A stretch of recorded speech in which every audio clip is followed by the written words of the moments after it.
Before any army, before any sword, before any disputed border, there was a conflict. A single act of disobedience split reality in two. The world as God created it, and the world as man chose it. What came after was not merely war between nations. It was the war inside every human being who has ever existed. This is the story of how it all began.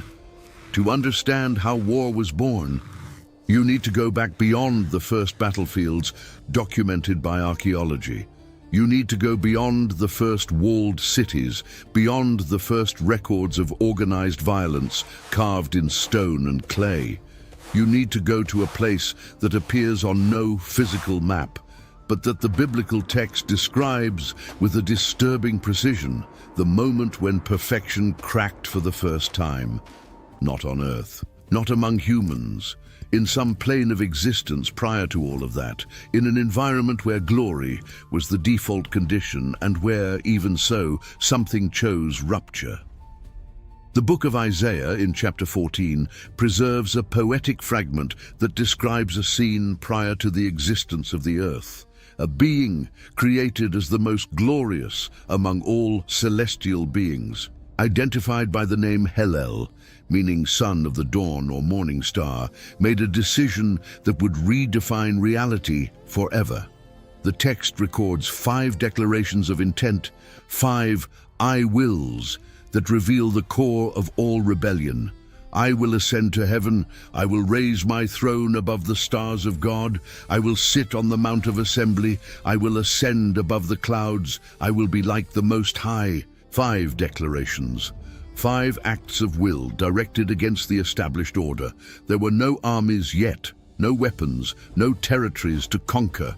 There was only a being of extraordinary light who looked at his own glory and decided it should be absolute, unrestricted, subject to no authority beyond itself. And in that moment, in that exact point of decision, the principle was born that would lie at the heart of every war humanity would ever wage in the millennia to come: the refusal to accept a limit imposed by a will greater than one's own. The book of Ezekiel in chapter 28 adds layers to this portrait. It describes a being perfect in his ways from the day he was created until iniquity was found in him, covered with 9 different precious stones, anointed as a guardian cherub, dwelling on the holy mountain of God, walking among stones of fire. The fall did not come from weakness, it did not come from a flaw at the origin. It came from beauty that turned into vanity, from wisdom that was corrupted by pride. The text records, your heart was lifted up because of your beauty, and you corrupted your wisdom for the sake of your splendor. The most brilliant of created beings was destroyed by exactly what made him brilliant. And Revelation in chapter 12 describes what followed, a war in heaven. Michael and his angels fighting against the dragon and his angels. The first battle recorded in Scripture did not take place on earth. It happened on a plane of existence that the human mind can barely conceive. And the result was an expulsion. The being who had been the most glorious among the created was cast out, along with 1/3 of the stars of heaven, an expression that biblical interpreters associate with the angelic beings who aligned themselves with the rebellion. A defeat, a literal fall from high to low, from inside to outside, from glory to exile. But not a surrender. This is where the story gains a dimension that most war narratives never consider. The being who lost the battle in heaven was not destroyed.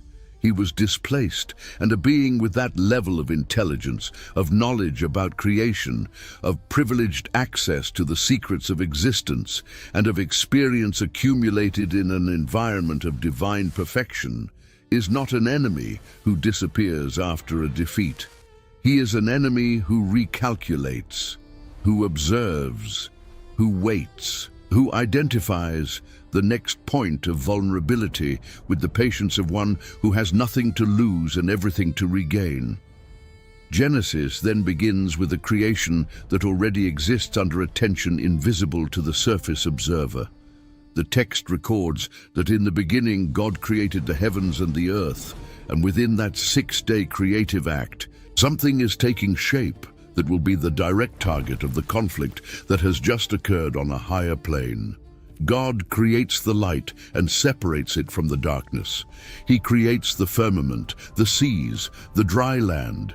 He creates vegetation in its many types, the celestial bodies to govern day and night, the sea creatures and the birds, the land animals of every kind. And then, on the 6th day, he does something he had not done with any previous creation. He pauses, deliberates, and announces an intention in the plural. Let us make man in our image and likeness. It is not a command executed in silence like the previous ones. It is a declaration, an affirmation of purpose that the text records as distinct from every prior creative act. And what emerges from this act is fundamentally different from everything that had been created before.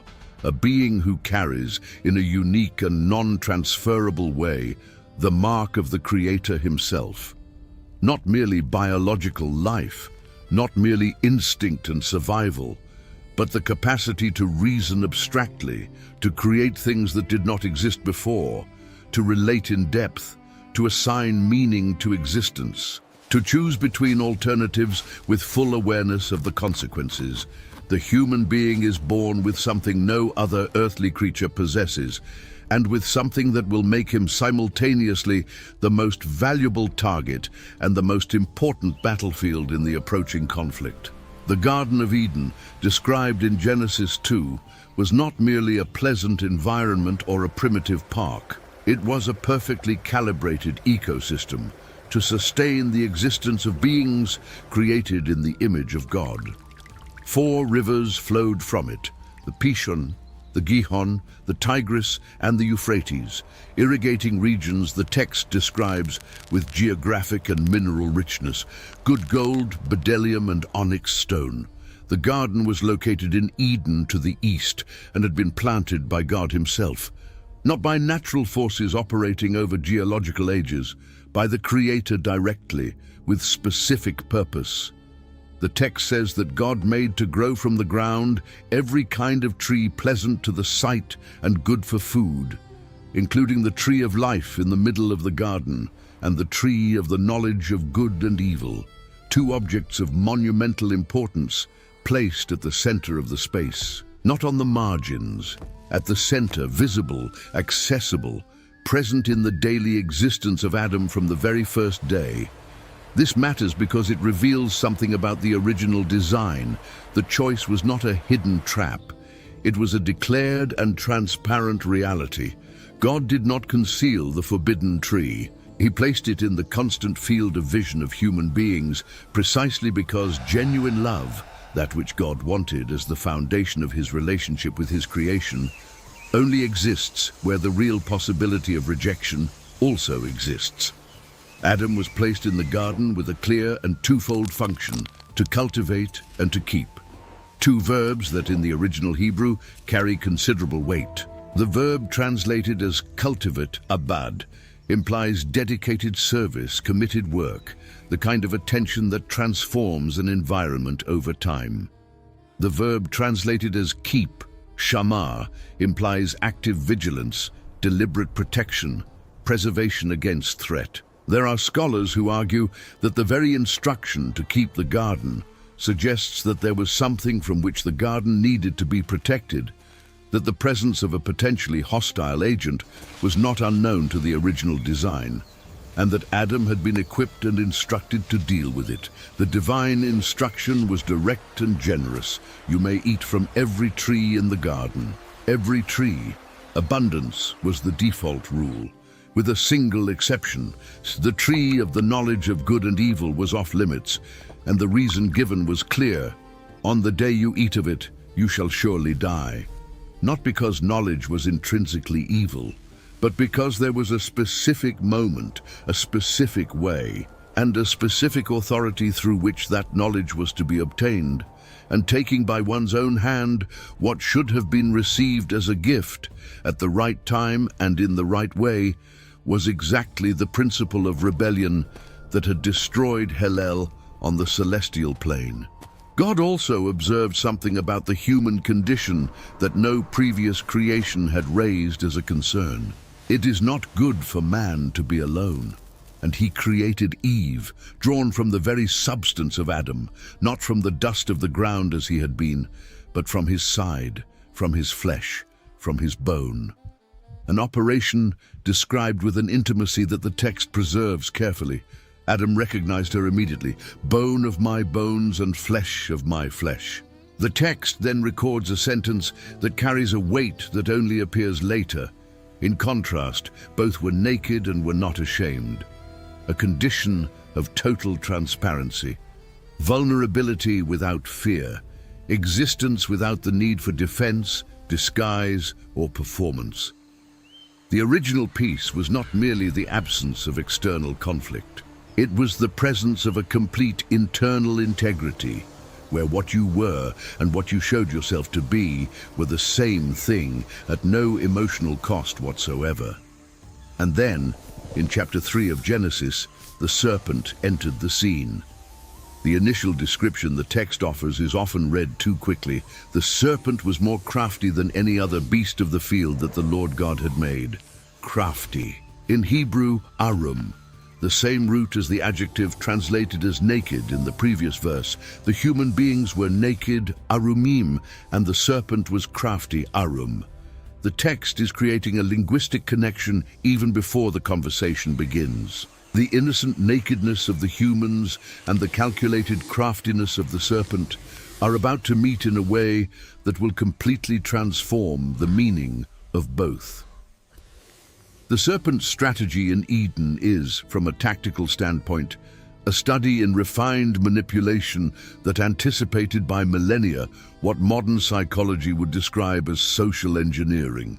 There was no frontal attack, no declaration of hostility, no direct threat that could be identified and rejected. The serpent began with a question, and not just any question, but one that slightly distorted what God had said. Did God really say, "You shall not eat from any tree in the garden"? The original instruction was about one specific tree. The serpent reformulated it as if it were about all the trees, creating a more restrictive and arbitrary version of what had actually been said, a subtle distortion that forced Eve to correct, to engage, to enter a dialogue she had not initiated and for which she had not prepared herself. Eve corrected, but added something that was not in the original instruction. God had said not to eat from the tree. Eve said that God had said not to eat or even touch it. A small addition, an extra protection that she or Adam had built as a personal safeguard, a fence around the fence, as the rabbis would later say, and the serpent knew exactly what to do with that addition. If Eve had exaggerated the restriction, the serpent could reposition the entire divine command as excessive, controlling, broader than it actually was. "You will not surely die." 4 words that directly contradicted what God had said. And then came the explanations that gave the lie the taste of revelation. God knows that when you eat of it, your eyes will be opened, and you will be like God, knowing good and evil. There was partial truth in the claim. Their eyes would indeed be opened, but the serpent omitted the cost. It presented knowledge as pure gain, as liberation from an unjust restriction, as access to something that had been denied them not for their protection, but out of divine jealousy. The Creator was repositioned in a single sentence, from generous protector to anxious competitor. Eve saw that the tree was good for food, pleasing to the eye, and desirable for gaining wisdom. 3 layers of attraction operating simultaneously: the sensory, the aesthetic, and the intellectual, each appealing to a different dimension of human experience. The text records the process with a precision that is not accidental. She saw, she desired, she took. The sequence of temptation was documented before behavioral psychology existed as a discipline. She took the fruit, she ate, and she also gave some to her husband who was with her, and he ate. The text records no hesitation on Adam's part, no questioning, argument, or refusal. It simply records that he was there and ate. What this means in terms of responsibility and choice has been debated by interpreters for centuries. The Apostle Paul in 1 Timothy distinguishes the two cases. The woman was deceived, the man was not, which makes Adam's choice all the heavier. He knew there was no illusion. There was deliberate choice in a situation of full information. The eyes of both were opened, and the first thing they perceived was that they were naked. They had not changed physically, but something had changed irreversibly in the way they experienced their own existence. The transparency that had previously been a source of peace became a source of unbearable vulnerability. They sewed fig leaves together to cover themselves, the first act of concealment in human history.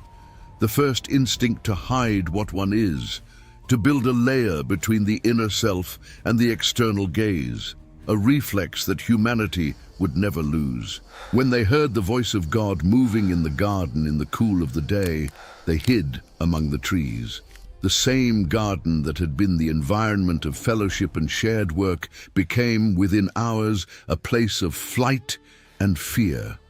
God asked, "Where are you?" Not as one who does not know, as one who wants to give the human being the opportunity to present himself, to appear, to not flee. Adam responded with an admission that was also an evasion. "I heard your voice in the garden, and I was afraid, because I was naked, and I hid myself." Fear, as a human experience, had been born, and with it, the first form of lying by omission. When directly confronted, "Who told you that you were naked? Have you eaten of the tree of which I commanded you not to eat?" Adam did something that would become one of the most recognizable patterns of human psychology. He blamed someone else. "The woman whom you gave to be with me, she gave me fruit of the tree, and I ate." Two accusations in one sentence. Eve, who had given the fruit, and God himself, who had given the woman. The chain of responsibility was being passed forward from the very first moment humans had to answer for a wrong choice. Eve, in turn, blamed the serpent. "The serpent deceived me, and I ate." The structure of blame shifting was fully installed in two moves. The consequences came in cascade and affected every layer of existence. First, the serpent, cursed above all animals, condemned to crawl on its belly, and then an extraordinary declaration that scholars call the proto-evangelium. The first gospel: "I will put enmity between you and the woman, and between your offspring and her offspring. He shall bruise your head, and you shall bruise his heel." A promise of future conflict, but also of asymmetric resolution. The wound to the heel is reversible. The wound to the head is not. The war was being declared, but the final outcome was already being announced in the same breath. For Eve, the consequences affected two central aspects of feminine existence. He would greatly multiply the pain of childbirth, transforming what should have been the supreme moment of creation into an experience of suffering. And there would be tension in the relationship with her husband, a dynamic of desire and domination where only partnership had existed. The communion was fractured. The relationship between man and woman, which had been described as perfect complementarity, now carried the structural possibility of conflict. For Adam, the ground, which had been partner and provider in the process of cultivation, would become resistant. Thorns and thistles would grow where before there had been natural fruitfulness. The work that had previously been vocation would become survival. Not because working was evil, Adam cultivated before the fall, but because the resistance of the environment had changed in category. And then the heaviest sentence: "For you are dust, and to dust you shall return." Mortality had not been created with the human being. Access to the tree of life existed in the garden.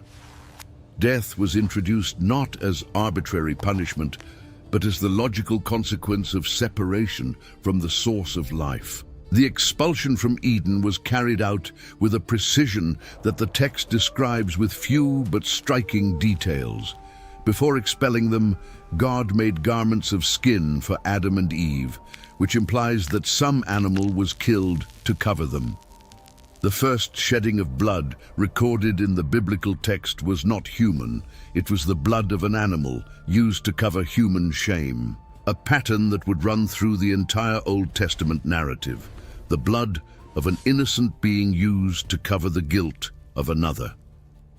Then the expulsion, lest he reach out his hand and take also of the tree of life and eat and live forever.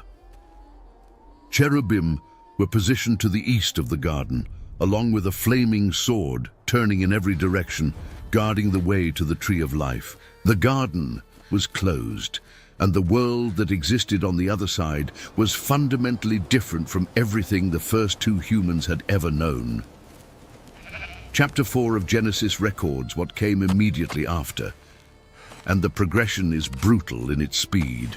Cain and Abel are born, two brothers raised by the same parents, breathing the same air, sharing the same post-Eden world. Abel becomes a keeper of sheep, Cain a worker of the ground. In the appointed time, each brings an offering to God. Cain from the fruit of the ground, Abel from the firstborn of his flock and their fat portions. The text records that God looked with favor on Abel and his offering, but did not look with favor on Cain and his. The exact reason why Cain's offering was rejected has been debated by millennia of biblical interpretation.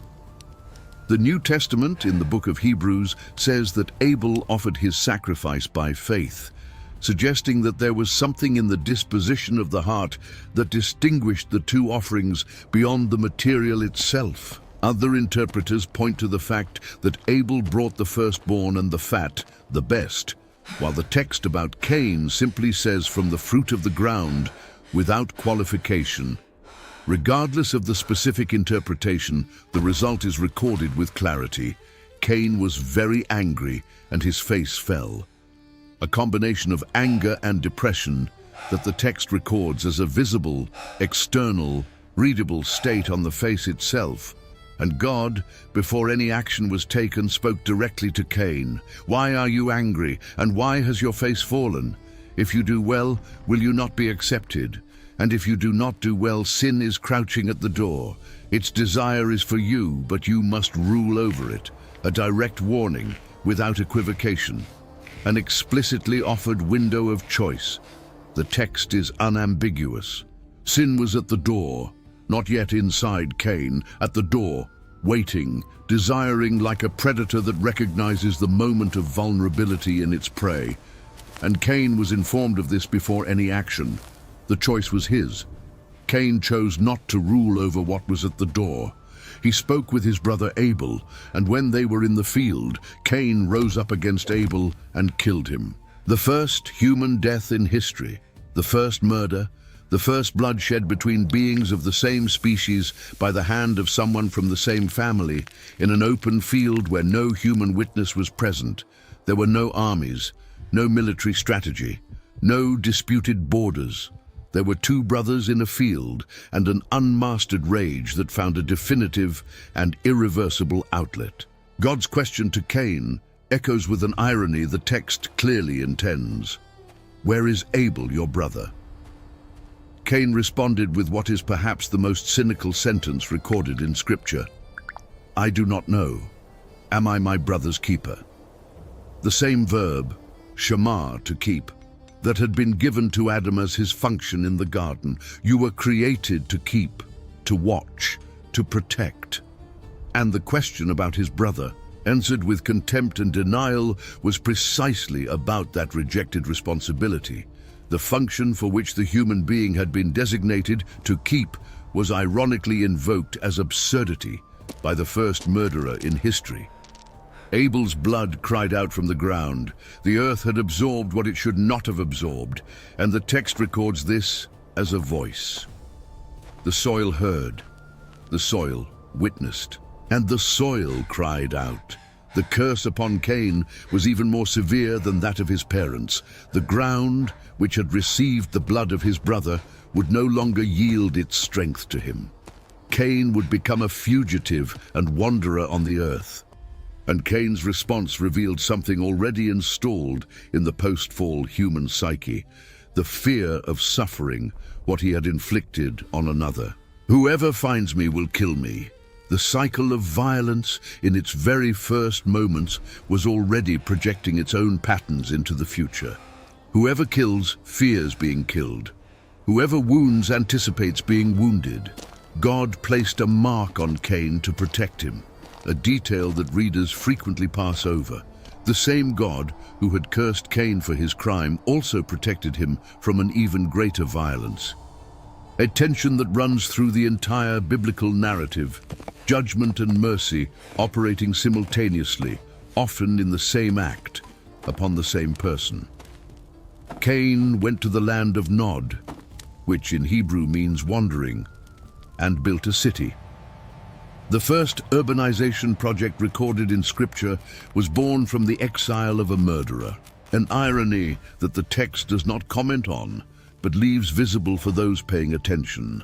Civilization, with all its organization and complexity, has among its foundation stones the shadow of the first crime. And the line of Cain's descendants, documented in chapter 4 of Genesis, shows a progression that cultural anthropologists would recognize. Professional specialization, technological development, artistic production, and an escalation of violence. 6 generations after Adam, Lamech appears, a man who took 2 wives for himself, the first record of polygamy in Scripture, and who declared what scholars call the Song of the Sword.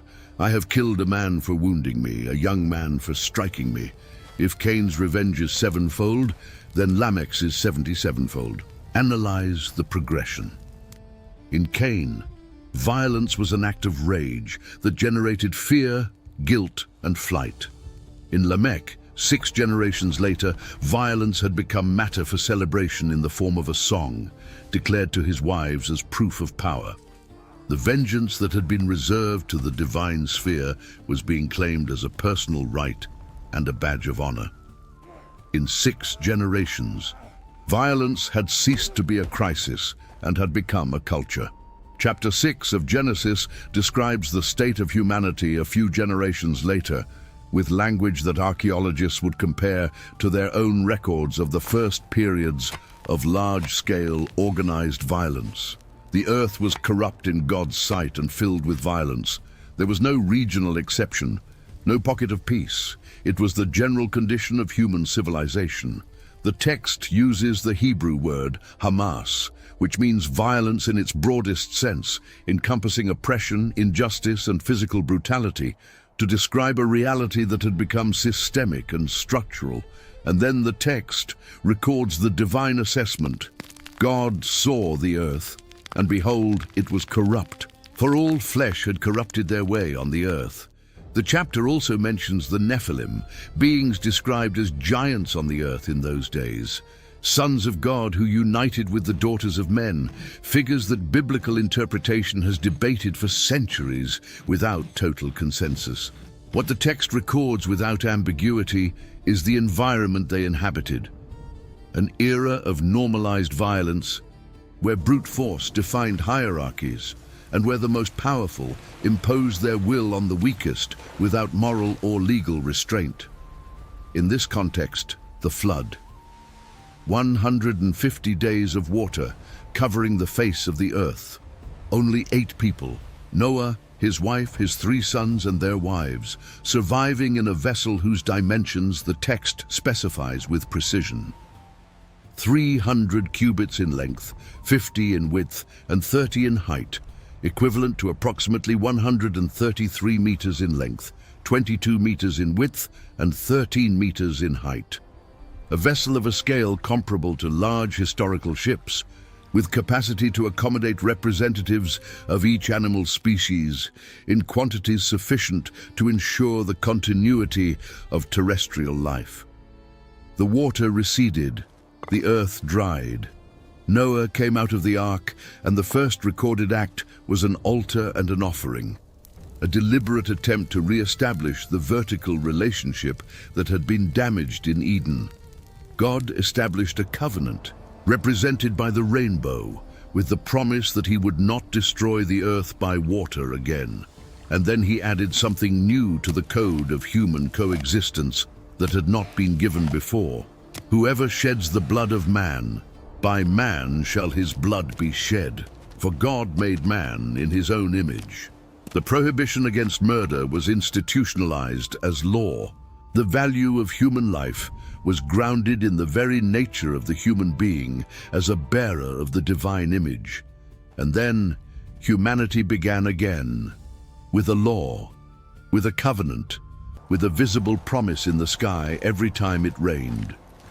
3 chapters later, Genesis 11 describes what happened with that reinitialization. The descendants of Noah gathered on a plain in the land of Shinar, the region of Mesopotamia between the Tigris and Euphrates rivers, and made a collective decision. Come, let us build ourselves a city and a tower with its top in the heavens, and let us make a name for ourselves, lest we be dispersed over the face of the whole earth. The project was not merely architectural, it was ideological. It was the assertion of autonomy against the divine mandate to spread out and fill the earth. It was the construction of an identity centered around human capacity, to make a name for ourselves, rather than receiving identity from an external source. The same rejection of limitation that had driven Hillel on the celestial plane. The same impulse of self-sufficiency that had driven Adam and Eve to take the fruit. Now expressed as a collective project, as a communal enterprise, as a civilization organized around a principle of radical independence. The divine intervention was not violent. It was the introduction of a single variable that made the project impossible: the multiplication of languages. From a single shared language, humanity suddenly began speaking tongues that prevented communication. The project was abandoned. The place was called Babel, confusion, and the peoples spread across the earth exactly as the original mandate had foreseen, but this time fragmented, incomprehensible to one another, each group carrying its own language, its own memory, its own version of the world. And here begins the history that history books study: separate nations, different languages, distinct cultures, delimited territories. And where there are borders between groups that do not understand each other, where there is scarcity of resources among peoples with similar needs, where there are memories of past humiliations and ambitions of future power, there is war. The first archaeological records of organized conflict date to approximately 10,000 years before the present. Arrowheads embedded in human bones, defensive walls around primitive settlements, bodies buried with marks of systematic violence. Researchers who studied the archaeological site of Nataruk in Kenya found evidence of a massacre that occurred about 10,000 years ago. 27 skeletons with unmistakable signs of violent death, including projectile points embedded in skulls and injuries consistent with execution. What strikes specialists is not just the violence itself, it is its organization. That was not a spontaneous brawl. It was coordinated, planned, executed with an efficiency that presupposes strategy and division of function. The first wars recorded in written documents emerged in Mesopotamia, the same geographic region where Genesis locates the events of the Garden and the Tower of Babel. The Sumerian city-states of Ur, Lagash, and Umma waged wars for control of irrigation canals, fertile lands, and trade routes. The stelae of the vultures, dated to approximately 2,450 years before the present, records the victory of the city of Lagash over Umma with a level of detail we already recognize as the language of war. Enemies killed in the field, prisoners captured, territory reclaimed, glory of the victorious king. The grammar of war was fully formed. Ancient Egypt recorded military campaigns that mobilized tens of thousands of soldiers over centuries. The Assyrian Empire systematized terror as an instrument of foreign policy, mass deportations of entire populations, cities burned as a lesson to those who resisted, children taken as hostages to ensure the loyalty of local leaders. Greece institutionalized conflict as an expression of civic virtue and collective destiny. Rome transformed it into the engine of imperial construction. The Middle Ages codified it in honor, chivalry, and crusades. Modernity industrialized it with ammunition factories, area effect bombs, and weapons capable of destroying entire cities in seconds. Every era, every culture, every part of the planet. 42 active armed conflicts in the world, recorded by international organizations in various periods of the 21st century. 185 wars fought in the 20th century alone, the deadliest in human history, with estimates placing between 80 and 100 million the number of deaths directly related to armed conflicts.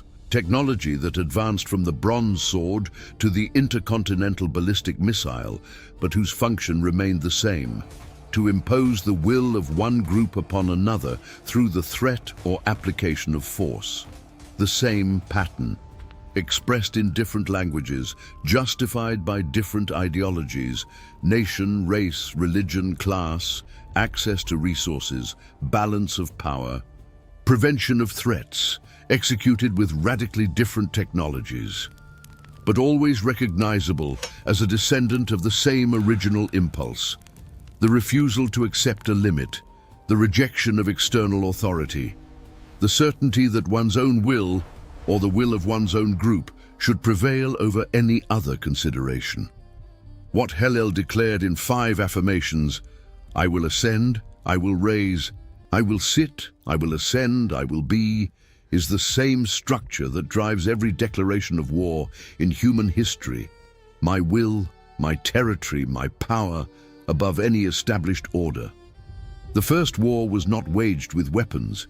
It was waged with words in a conversation in a garden. And what that conversation installed in the human psyche: mistrust, fear, shame, blame-shifting, violence as a response to frustration, unmastered rage, transformed into an irreversible act, is exactly what modern conflict theorists identify as the roots of all war: perception of threat, competition for resources, failure of communication, need for domination, collapse of empathy, dehumanization of the other. Archaeologists study the first records of human warfare and date them to about 10,000 years ago. Primitive weapons, fortifications, signs of organized violence carved into bones and stone walls. But the biblical narrative points to something prior to any material evidence: a conflict that left no physical ruins because it occurred on a deeper plane. What Genesis describes is not merely the origin of war between humans, it is the origin of war within the human being. The tension between what we are and what we choose to be, between what was given and what was taken, between order and chaos. Every civilization that has ever existed tried in some way to answer that original conflict. It built laws to contain violence. It created moral codes to redirect destructive impulses. It developed philosophies to explain the origin of evil and propose rational solutions. It established institutions to regulate power and protect the weak. And none has been able to completely resolve what lies at the root, because the problem identified in Genesis is not political, not economic, not cultural. It is a fracture at the core of human experience, a rupture that no reorganization of external structures can heal from within. Because the first war did not end in Eden, it simply changed its address.